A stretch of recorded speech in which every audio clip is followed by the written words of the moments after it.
Wabarakatuh. Tapi pun yang saya hormati Sekda Provinsi Lampung Bapak Fahrizal Darminto, Kepala Dinas, Kepala Badan, pejabat lingkungan pemerintah Provinsi Lampung. Yang saya hormati narasumber Bapak Brigjen Pol Raden Ahmad Nur Wahid. Tadi ilmu sudah sangat banyak kita dapatkan dari beliau. Selanjutnya Bapak Nanang Trenggono, Bang Acah. Saya langsung saja Bapak Ibu kepala-kepala SMA dan SMK yang sebagian juga saya kenal karena suka ngundang saya ceramah buat anak SMA.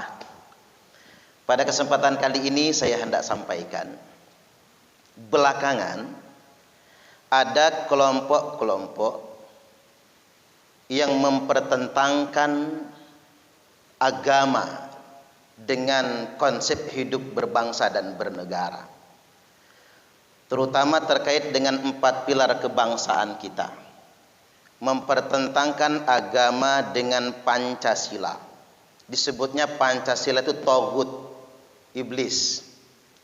Mempertentangkan agama dengan Undang-Undang Dasar 1945. Konstitusi itu kafir, konstitusi itu menyimpang. Kemudian mempertentangkan agama dengan Negara Kesatuan Republik Indonesia. NKRI itu negara kafir. Lalu mereka cari alternatifnya khilafah, daulah dan lain sebagainya. Kemudian yang ketiga, menolak Bhinneka Tunggal Ika, anti keberagaman, dan ingin adanya keseragaman. Tadi Pak Asisten 1 ngutip ayatnya. Pak Asisten 1 bisa jadi ustadz sebetulnya, tapi beliau sudah beranjak ya. Beliau mengutip lana a'maluna walakum a'malukum. Padahal kan kita sudah ada konsep keberagaman itu, kebersamaan dalam keberagaman. Kalaupun kita memang harus berbeda karena kita tidak bisa sama, ya buat kami amal kami, buat kalian amal kalian. Kayak hidup kita bertetangga, urusi rumah tangga kita sendiri, nggak usah ngurusin rumah tangga orang. Makanya ada pepatah orang di pasar, laki-laki yang rajin mencium istrinya relatif lebih panjang umur dibandingkan dengan laki-laki yang mencium istri tetangganya. Setuju nggak Bapak Ibu? Setuju kayaknya ya. Baik, sekali lagi begini, ini karena banyak kepala sekolah juga, ada bahasa yang tepat untuk membahasakan kepada mereka Bapak Ibu. Pancasila itu bukan agama, dan Pancasila tidak untuk menggantikan agama, dan Pancasila itu sesuai dengan tujuan agama. Ini ngepas bahasanya. Karena dulu Nabi mendirikan negara Madinah itu yang didirikan Nabi dasarnya bukan Al-Quran. Ini orang Islam mesti tahu semua ini. Mengapa orang mengkafir-kafirkan dasar negara kita Pancasila, itu ideologinya, Undang-Undang Dasar 1945 sebagai konstitusinya? Karena dia nggak paham. Nabi dulu mendirikan negara, ideologi dan konstitusinya bukan Al-Quran. Tapi Nabi menjadikan konstitusinya Sahifatul Madinah. Tolong dihafal, takut jadi pertanyaan nanti Pak. Sahifatul Madinah, yakni piagam Madinah atau Al-Madinatu Masyrutiyah. Jadi kesepakatan Madinah. Dan hebatnya pendiri-pendiri bangsa kita ngopi paste Nabi. Pendiri bangsa kita menjadikan dasar negara kita awalnya disebut dengan piagam Jakarta, yang kemudian lebih spesifik yakni Pancasila. Dan Pancasila sesuai dengan tujuan agama, ketuhanan yang Maha Esa, Qul huwallahu ahad. Hafal semua kita. Al-Ikhlas ayat 1. Yang kedua, kemanusiaan yang adil dan beradab. Innallaha ya'muru bil adli wal ihsan. An-Nahl ayat ke-90. Persatuan Indonesia, wa'tasimu bihablillahi jami'an wa la tafarraqu. Ali Imran ayat 103. Tolong dihafal ya. Kemudian yang keempat, kerakyatan yang dipimpin oleh hikmat kebijaksanaan dalam permusyawaratan perwakilan. Wa amruhum syura bainahum. Asy-Syura ayat yang ke-38. Keadilan sosial bagi seluruh rakyat Indonesia. I'dilu huwa aqrabu littaqwa. Al-Maidah ayat yang ke-8. Cocok betul ini. Kemudian yang berikutnya, Bapak Ibu rahimakumullah, saya ingin tegaskan bahwasanya terorisme, radikalisme dan terorisme itu ideologi. Dan ideologi itu tidak akan pernah mati. Adapun faktor sosial, politik, kesejahteraan, ekonomi dan lain sebagainya, saya menyebutnya cuman trigger saja, cuman faktor pemicu saja. Sekarang kita masuk ke stressing dalil, Pak. Karena saya ini penceramah ya. Saya tidak mau terlalu luas nantinya karena tadi sudah pas betul pemateri sebelumnya Pak Brigjen Nur Wahid. Saya sudah tergambarkan betul. Masuk ke nas dulu kita. Kita tadi sepakat terorisme itu tidak terkait dengan agama manapun. Karena tidak ada satupun agama yang mengajarkan terorisme, radikalisme. Kita semua sepakat. Namun kita juga mesti menyadari maupun teroris, pemikiran radikalisme dan aksi terorisme itu acap kali mengatasnamakan agama. Mengapa demikian? Karena agama paling mudah dimanipulasi bagi orang awam. Memanipulasi orang awam dengan bahasa agama itu paling mudah, Bapak Ibu. Makanya kalau kata Nietzsche itu apa? Religion is an opium for the people. Agama itu candu buat masyarakat. Begitu mudahnya sesuatu yang dibungkus dengan agama dan dipercaya oleh masyarakat. Saya ingin tegaskan karena yang bicara ini pengurus MUI. Saya pengurus MUI, Bapak Ibu. Saya ustadz pengajar. Mungkin kalau Pak Brigjen yang ngomong nggak enak. Kalau saya ngomong lebih plong sayanya, otokritik. Tidak semua orang yang mengklaim dirinya ulama itu ulama. Bahkan begini Bapak Ibu, Nabi bersabda, la ya'rifuna al-ulama'a illa bitaubin hasan. Nanti di akhir zaman orang tak kenal ulama kecuali cuman pakaiannya saja. Di akhir zaman ulama cuman jadi simbol, ulama cuman jadi pakaian, ulama cuman jadi alat. Kalau pakai kriteria ulama sebenarnya, se-Indonesia Raya tercinta ini bisa dihitung jari orang-orang yang benar-benar ulama. Jadi hati-hati dengan manipulasi agama. Begini Bapak Ibu, tidak semua orang yang bicara agama itu seperti maunya Allah. Saya ulang lagi. Tidak selalu orang yang bicara agama itu sesuai dengan maunya agama. Dan tidak semua orang yang bicara Quran itu sesuai dengan maunya Allah. Lebih dominan intervensi dirinya, penafsiran dan hawa nafsunya. Wa may yantiqu 'anil hawa, hanya Nabi yang bicara tidak pernah mengikuti hawa nafsunya. Jadi siapapun yang berbicara agama itu interpretasi, penafsiran saja, dan kadang-kadang ada pengaruh hawa nafsunya. Nah, muncul pertanyaan, apakah ada informasi di dalam Islam tentang kelompok-kelompok yang memperarat agama untuk kepentingan radikalisme dan terorisme? Jawabannya iya.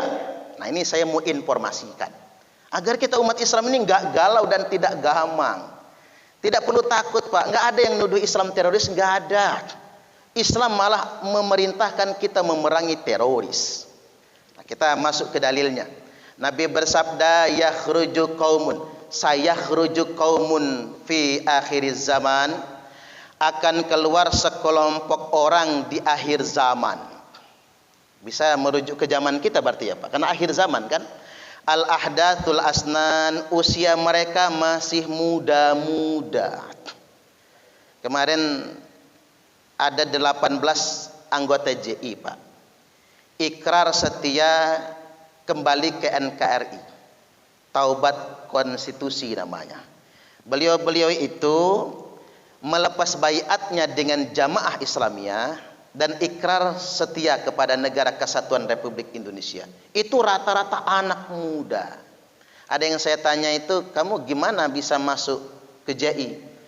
Ya ada main futsal dari sekolah Ustaz. Main futsal ini Pak. Main futsal istirahat, jeda istirahat dipinggirkan, didoktrin, suruh main futsal lagi. Kemudian main futsal lagi, istirahat lagi, kemudian dipinggirkan, didoktrin.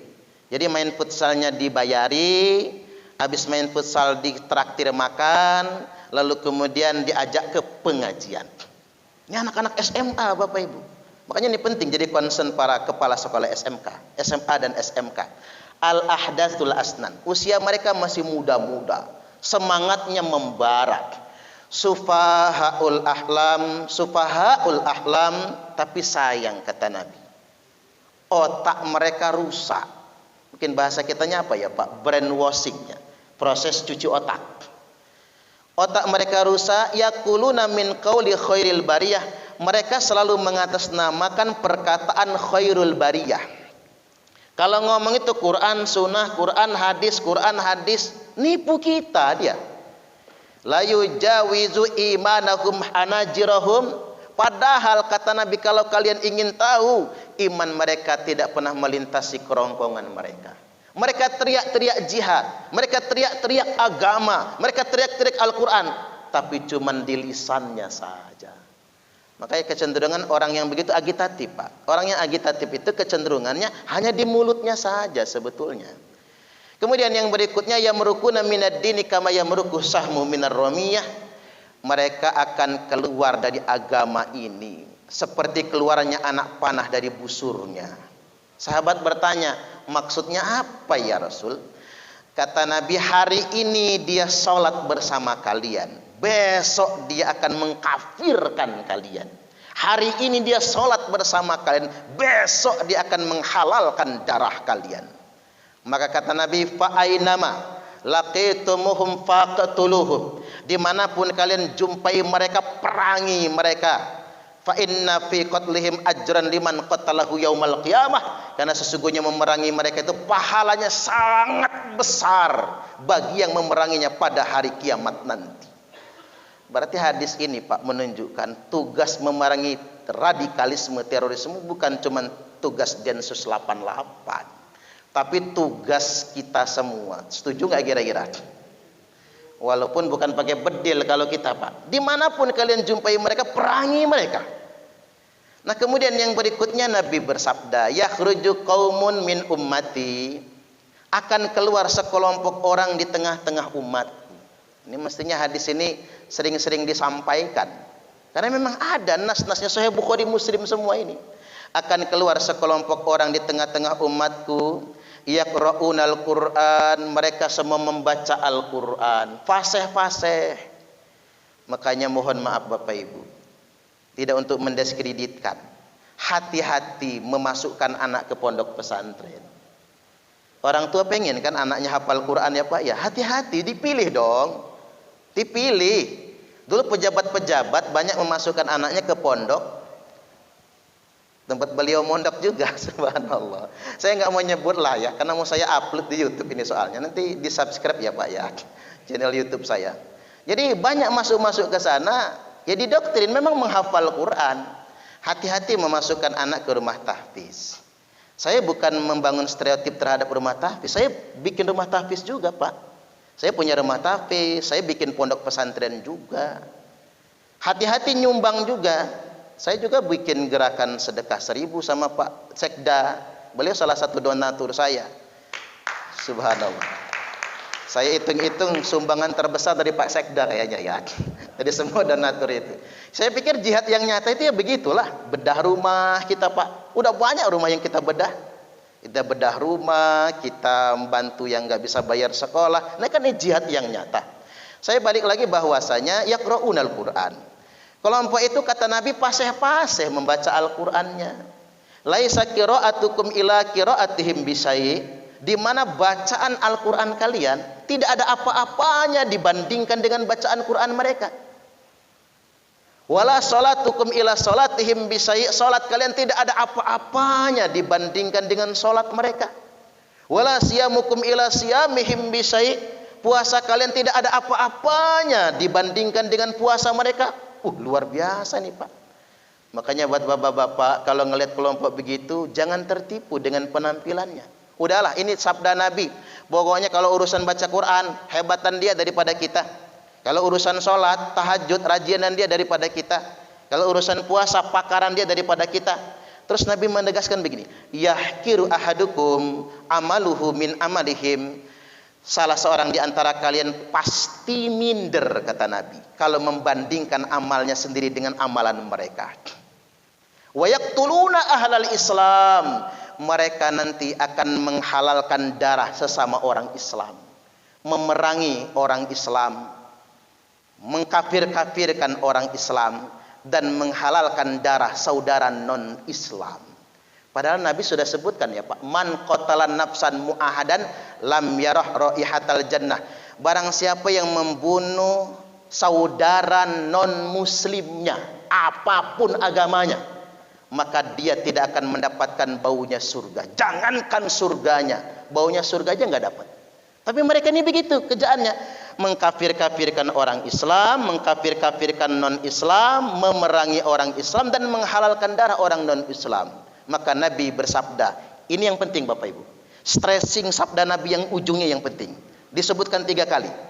Fa idza kharaju faqtuluhum.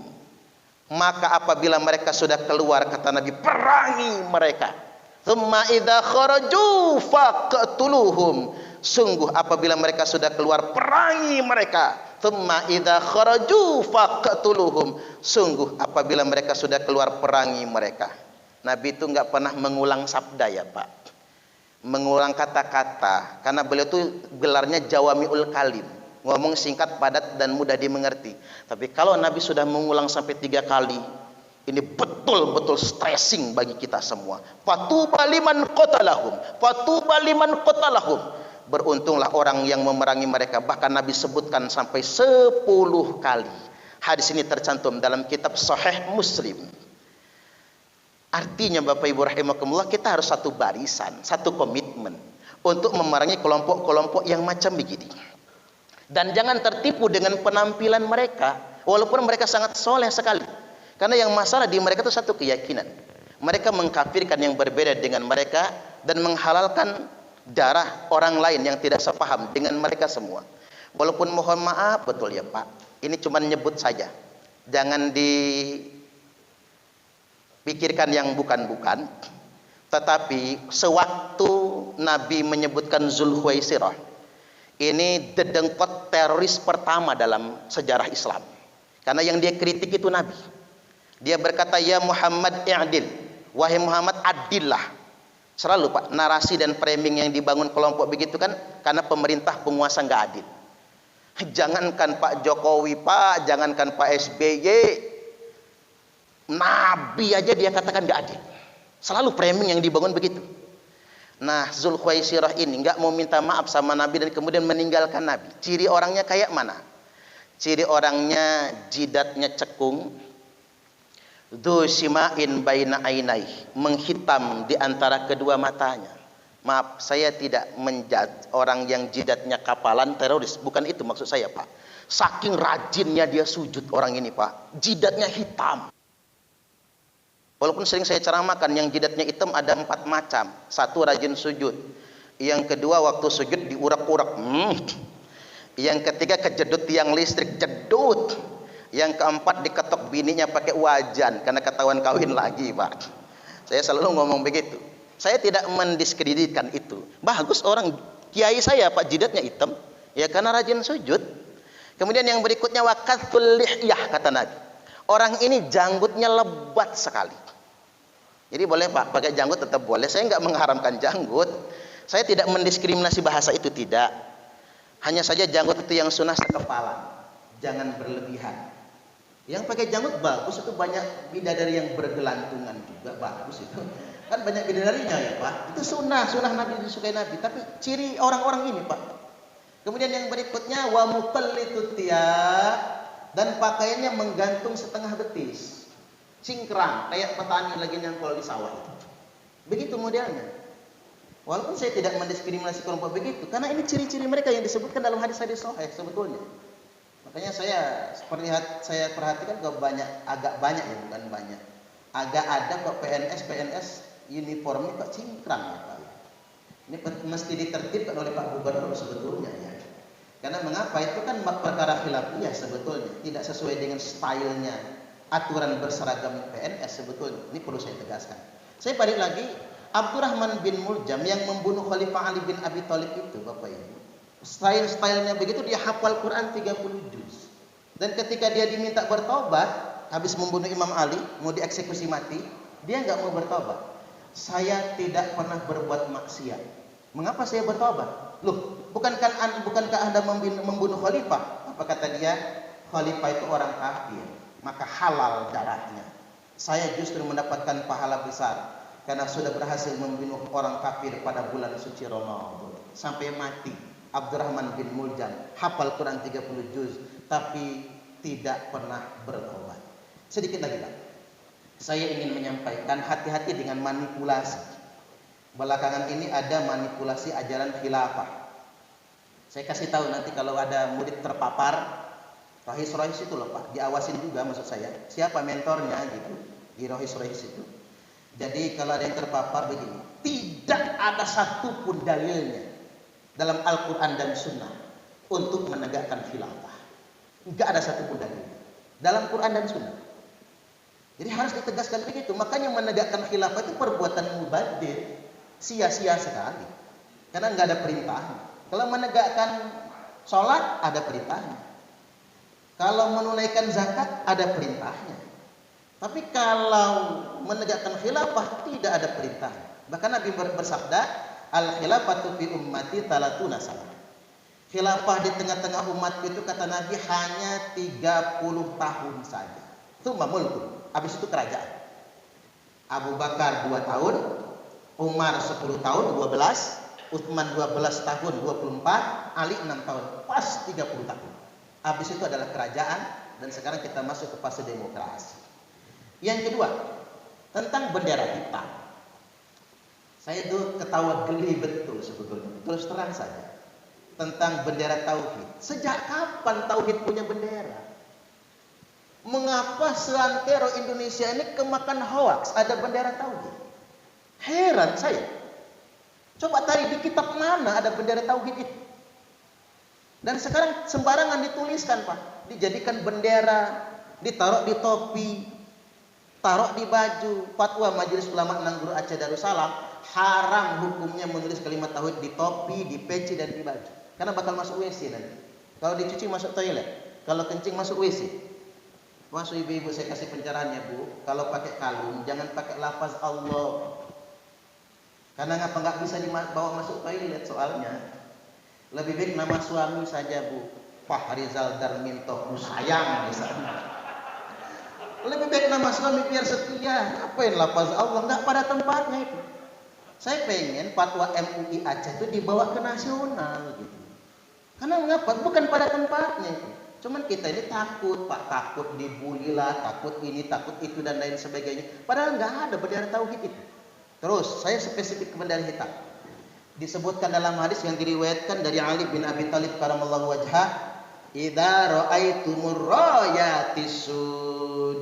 Kalau kalian sudah melihat bendera hitam dikibarkan, falzamul ardo wala tuharriku aydiyakum wala arjulakum, tetaplah di bumi kalian masing-masing, mantap-mantap di negeri kalian masing-masing, jangan gerakkan tangan kalian, jangan gerakkan kaki kalian ikut-ikutan mereka, kata Nabi, karena mereka itu kelompok bendera hitam palsu. Coba kalian perhatikan mereka, qulubuhum kazuburil hadid, hati mereka tuh keras sekali seperti kerasnya baja, kata Nabi. La yakuna bi ahdin wala mitsaqin, mereka tidak pernah menepati kesepakatan dan perjanjian. Bahasa lainnya, mereka kerjaannya merusak negara. Makanya kita kenal kata Pak Brigjen tadi proxy war. Negara-negara Timur Tengah itu hancur Pak, dimulai munculnya kelompok-kelompok yang mengatasnamakan agama, yang mengatasnamakan Islam, dan mereka mengibarkan bendera hitam untuk melawan negaranya sendiri. Itu kehancuran Pak. Seandainya kelompok itu banyak di Indonesia, apa jadinya kita? Nah, sekarang begini, saya masuk ke closing yang terakhir.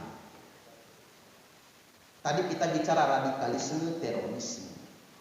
Selalu kalau kita bicara tentang terorisme itu bom Pak. selalu bom kan, ada pengeboman. Walaupun dari perubahan undang-undang anti terorisme tahun 2018, saya nggak hafal judul undang-undangnya apa. Gara-gara itu polisi sekarang Densus bisa menangkap pelaku terduga teror sebelum dia ngebom. Artinya terlibat di JI misalnya, di Jamaah Ansarud Daulah misalnya, termasuk yang terlibat di Al-Qaeda, ISIS dan lain sebagainya. Hanya saja begini, ada kelompok-kelompok yang belum ditetapkan sebagai teroris, Pak, tapi masuk dalam kategori radikalis. Nah, ini ladang suburnya.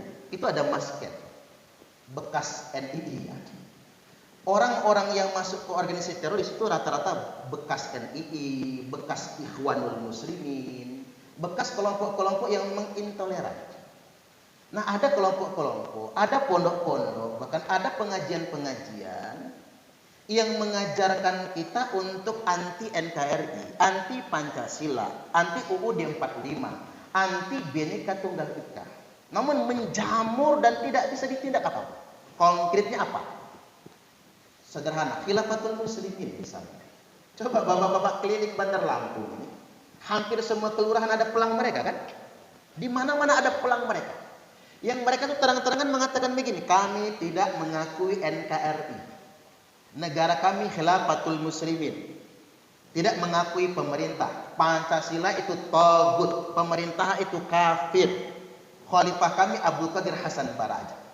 Saya tanya Pak polisi, itu kok nggak bisa ditangkap Pak? Ya nggak ada regulasinya Ustaz, nggak ada undang-undangnya. Pakai apa kami nangkapnya? Nah ini Pak cikal bakalnya. Dan banyak kelompok serupa seperti itu. Makanya saya mengusulkan sebagai seorang ustadz lah ya Pak, seorang pengajar santri, saya mengusulkan semua kelompok, aliran dan paham yang bertentangan atau yang menentang Pancasila, Undang-Undang Dasar, anti NKRI dan Bhinneka Tunggal Ika bisa dipidanakan. Jadi kalau pandangan saya, karena begini Pak, ya gimana kita bisa menggerusnya? Terorisme kan aksinya, radikalisme itu akarnya. Ketika kita cuma membasmi aksinya, gimana dengan akarnya? Bahkan saya lihat pengantin-pengantin yang didoktrin itu, Pak, kan Polwan kemarin itu kan, yang hampir ngebom. Makanya betul semua orang bisa kena. TNI terpapar ada, oknum polisi ada. Mereka itu adalah korban indoktrinasi. Menurut saya yang harus ditangkap itu yang mendoktrinnya. Betul kalau kata Ali Imran, pelaku teror adalah korban dari indoktrinasi. Atau kalau dalam bahasa beliau, terorisme itu dibangun dari distorsi dan manipulasi ajaran agama.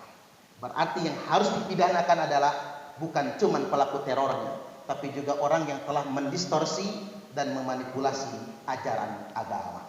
Mungkin demikian dari saya, mudah-mudahan ini semua bermanfaat. Allahumma muwaffiq ila aqwamit thariq. Wassalamualaikum warahmatullahi wabarakatuh.